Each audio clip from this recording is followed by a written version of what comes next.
Officer ஒரு நாயை வளர்க்கறாரு. இப்ப இன்ஸ்பெக்ஷனுக்கு வந்த ஆர்மி ஆபீசர் கேட்டு யாரோட நாய் இதுன்னு கேக்குறாரு. ஒன்னே இருந்து ஒருத்தர் இது என்னோட நாயின்னு சொல்றாரு. சொல்லிட்டு சல்யூட் வைக்கிறாரு. ஒன்னே இந்த நாயுமே சல்யூட் வைக்குது. இத பார்த்ததுமே அந்த ஆபீசரு நாயை துரத்தி விடாம அதை கூட வச்சுக்கலாம்னு சொல்லிடுறாரு. இப்ப ஆர்மி ஆபீசர்ல ட்ரைனிங் எடுக்கிறாங்க. அந்த நாயுமே பயங்கரமா ட்ரைனிங் எடுக்குது. அவங்க எல்லாரும் கூடவும் பயங்கரமா பழகவும் ஆரம்பிக்குது.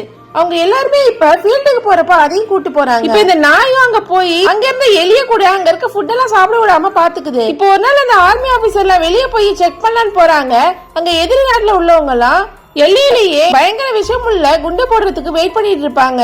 இப்ப அந்த ஆர்மி ஆபீசரும் இத பார்த்ததுமே ஓட ஆரம்பிக்கிறாரு. அங்க இருந்த ஒருத்தர் இவங்களை பார்த்தாரு. இப்ப அந்த ஆர்மி ஆபீசர் சுட போறாங்க. நல்லவேளை இந்த நாயை எகிரி குதிச்சு காப்பாத்திடுது. இப்ப அந்த ஆர்மி ஆபீசரும் என்னால ஓட முடியாது, நீதான் போய் சொல்லணும் மாஸ்க குடுக்கறாரு. ஆனா அது மாஸ்க் வாங்காமலே ஓடுது. ஏன்னா இந்த மாஸ்க் வாங்கிட்டு போயிட்டா அவர் உயிர் பொழைக்க மாட்டாரு. இது எப்படி சொல்லுமோனா அவரும் இத கவலையா பாத்துட்டு இருப்பாரு. இது வேகமா ஊரை நோக்கி ஓட ஆரம்பிக்குது. விஷமாய் உள்ள பாம்பு போட்டா கொஞ்ச நேரத்துக்கு ஊர்ல இருக்க மொத்த காட்டுமே அசுத்தமாயிடும். எல்லாருமே இறந்து போயிடுவாங்க. இதனால இந்த நாய் வேகமா ஓடி போய் அங்க இருக்க ஒரு ஆபீசர் கிட்ட மாஸ்க போட சொல்லுது. வானத்தையும் காட்டுது.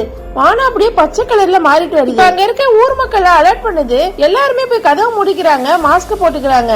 இப்ப இந்த நாயை தூக்கிக்கிட்டு குடோன்குள்ள போய் ஒளிஞ்சுக்கிறாங்க. இப்ப எல்லாருமே மாஸ்க் போட்டிருப்பாங்க. இந்த நாய்க்கு மட்டும் மாஸ்க் இருக்காது. இப்ப உடனே அங்க இருந்த ஒரு கர்ச்சீஃப்ல தண்ணியை நினைச்சு அந்த நாய்க்கு கட்டி விடுறாங்க. கொஞ்ச நேரத்திலேயே அந்த விஷவாயு அங்க இருந்து போயிடுது.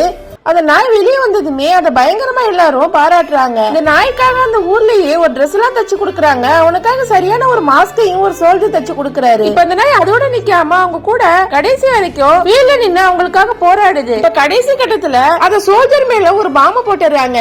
இந்த நாய் தான் இந்த பாம்பை அவங்க யாருக்குமே அடிபடாம எடுத்துட்டு போய் வேற இடத்துல தூக்கி போடும். இதுக்கும் அடிபட்டுருது. இப்ப இதை ஹாஸ்பிட்டல் கூட்டு போறாங்க. இதுக்கும் உடம்பு சரியாயிடுது. இத வளர்த்தவருக்கும் உடம்பு சரியாயிடுது. இப்ப கடைசியா அந்த போர்லயே பெஸ்டா பெர்ஃபார்ம் பண்ண ஒருத்தருக்கு ஒரு அவார்டு கொடுப்பாங்க.